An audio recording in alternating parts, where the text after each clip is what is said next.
পহেলগামে ভয়াবহ সন্ত্রাসী হামলায় কমপক্ষে ২৬ জন নিরীহ পর্যটক নিহত হওয়ার পর দেশজুড়ে ক্ষোভের ঝড় উঠেছে।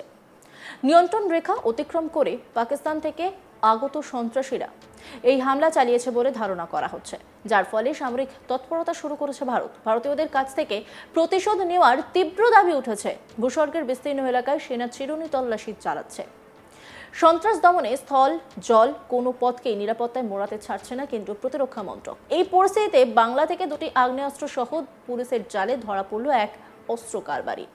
আর তারপরে প্রশ্ন উঠতে শুরু করেছে, তাহলে কি এর পিছনে বড়সড় কোনো নাশকতার উদ্দেশ্য ছিল, নাকি সে বিষয়টাও দেখা হচ্ছে।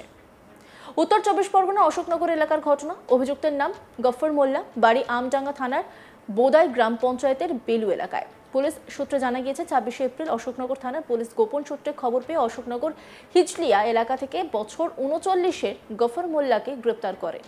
এরপরে বারাসত আদালতে তুলে ৫ দিনের পুলিশি হেফাজতে নিয়ে গিয়ে জিজ্ঞাসাবাদ শুরু করে আমডাঙ্গা থানার পুলিশ। আর সেই সূত্র ধরে বেলু এলাকায় গফরের গোপন ডেরার খোঁজ পায় পুলিশ।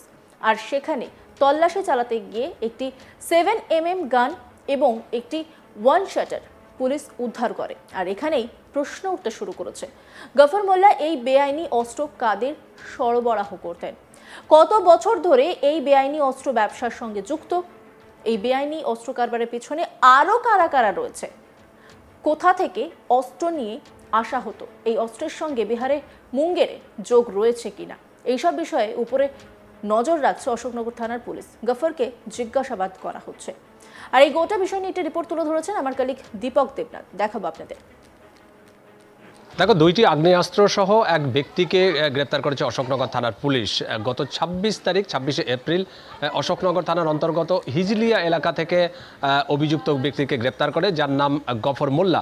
যদিও তার বাড়ি আমডাঙ্গা থানার অন্তর্গত বোদাই গ্রাম পঞ্চায়েতের বেলু এলাকায়। এবং ২৬ তারিখে গ্রেপ্তারের পর পরবর্তীতে তাকে বারাসত জেলা আদালতে তোলা হয়। জেলা আদালতে তোলার পর আদালতের নির্দেশে তার ৫ দিনের পুলিশ হেফাজতের নির্দেশ দেয়। এবং এই হেফাজতে থাকাকালীন তাকে জিজ্ঞাসাবাদ করেই কিন্তু চাঞ্চল্যকর বেশ কিছু তথ্য পেয়েছে এই অশোকনগর থানার পুলিশ। এবং তাকে নিয়ে যখন বিভিন্ন জায়গায় তল্লাশি অভিযান চালানো হয়, সেখানেই কিন্তু দুটি আগ্নেয়াস্ত্র উদ্ধার করা হয়। এবং তার যে বাড়ি, যে বেলু এলাকায় বাড়ি, সেই বেলু এলাকায় এই গফর মোল্লার একটি গোপন ডেরা রয়েছে। সেখানে অভিযান চালিয়েই কিন্তু দুইটি আগ্নেয়াস্ত্র উদ্ধার করা হয়, যার মধ্যে একটি ওয়ান শাটার এবং একটি 1.7 পিস্তল। এবং এই দুইটি পিস্তল, এখন প্রশ্ন উঠছে যে এই দুটি পিস্তল, একটি ওয়ান শাটার এবং একটি 7mm, এবং এই দুটি আগ্নেয়াস্ত্র দিয়ে তিনি কি করতে চাইছিলেন বা কোথা থেকে এনেছিলেন, তার কোনো অসৎ উদ্দেশ্য ছিল কিনা, এবং কেনই বা লাইসেন্সবিহীনভাবে তিনি এই দুটি আগ্নেয়াস্ত্র তার নিজের কাছে রেখে দিলেন, এরকম প্রশ্ন উঠছে। যদিও তদন্তের স্বার্থে অশোকনগর থানার পুলিশ এখনো পর্যন্ত কোনো মন্তব্য করতে চায়নি। আমরা দেখলাম যে গতকাল সংবাদ সম্মেলন করে সেই দুটিকে অস্ত্রকে দেখানো হয় এবং পাশাপাশি তাকেও সংবাদ মাধ্যমের সামনে নিয়ে আসা হয়, সেই গফর মোল্লাকে। এবং পুলিশ যেটি জানাচ্ছে, মানে অসমর্থিত সূত্রে যেটি খবর, সেটি হচ্ছে যে এই যে অস্ত্র দুটি, সেটি মুঙ্গের থেকে, বিহারের মুঙ্গের থেকে আনা হয়েছিল এবং কোনো অসৎ উদ্দেশ্য ছিল। কিন্তু সেই অসৎ উদ্দেশ্যটা কি, সেটা তদন্তের স্বার্থে পুলিশ সাংবাদিকদের সামনে বা গণমাধ্যমের সামনে মুখ খোলেনি বা মুখ খুলতে রাজি হয়নি। কিন্তু যেটা জানা যাচ্ছে যে ওই গফর মোল্লা বেশ কিছুদিন ধরে, দীর্ঘদিন ধরে তিনি কিন্তু এই অস্ত্র কারবারির সাথে যুক্ত ছিল এবং তার কাছে অস্ত্র আসতো এবং অস্ত্র নাকি অন্য জায়গায় তার হাত ঘুরে অন্য জায়গায় চলে যেত। স্বাভাবিকভাবেই পুলিশ তদন্ত করে দেখছে যে এই অস্ত্র কিভাবে, কোন পথ দিয়ে তার কাছে আসতো, তিনি কোথায় জানতেন সেই অস্ত্র নিয়ে যেতেন এবং কার কোন কোন চক্রের সাথে তিনি জড়িত, এই সমস্তটাই খতিয়ে দেখা হচ্ছে। কারণ সম্প্রতি যেই কাশ্মীরের পহেলগামে যেই সন্ত্রাসী হামলা হয়েছে, তার পরিপ্রেক্ষিতে অশোকনগর সীমান্তবর্তী, বাংলাদেশ সীমান্তবর্তী একটি জায়গা অশোকনগর, সেখানে এই অস্ত্র উদ্ধারের ঘটনায় কিন্তু যথেষ্ট চাঞ্চল্য ছড়িয়েছে ওই এলাকায়। পহেলগামে ভয়াবহ সন্ত্রাসী হামলায় কমপক্ষে ২৬ জন নিরীহ পর্যটক নিহত হওয়ার পর দেশজুড়ে ক্ষোভের ঝড় উঠেছে। নিয়ন্ত্রণ রেখা অতিক্রম করে পাকিস্তান থেকে আগত সন্ত্রাসীরা এই হামলা চালিয়েছে বলে ধারণা করা হচ্ছে, যার ফলে সামরিক তৎপরতা শুরু করেছে ভারত। ভারতীয়দের কাছ থেকে প্রতিশোধ নেওয়ার তীব্র দাবি উঠেছে। ভূস্বর্গের বিস্তীর্ণ এলাকায় সেনা চিরুনি তল্লাশি চলছে।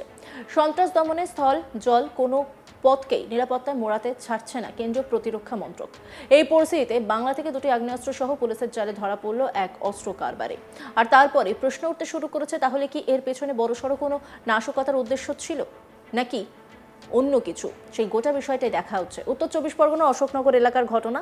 অভিযুক্তের নাম গফর মোল্লা, বাড়ি আমডাঙ্গা থানার বোদাই গ্রাম পঞ্চায়েতের বেলু এলাকায়। পুলিশ সূত্রে জানা গেছে 26 এপ্রিল অশোকনগর থানা পুলিশ গোপন সূত্রে খবর পেয়ে অশোকনগর হিজলিয়া এলাকা থেকে বছর 39-এর গফর মোল্লাকে গ্রেপ্তার করে। এরপরে বারাসাত আদালতে তুলে 5 দিনের পুলিশি হেফাজতে নিয়ে জিজ্ঞাসাবাদ শুরু করে আমডাঙ্গা থানার পুলিশ। অন্যান্য খবরের আপডেটের জন্য অবশ্যই নজর রাখুন আজ তাক বাংলার ইউটিউব স্ট্রিমিংয়ে। লাইক, কমেন্ট, শেয়ার এবং সাবস্ক্রাইব করতে ভুলবেন না।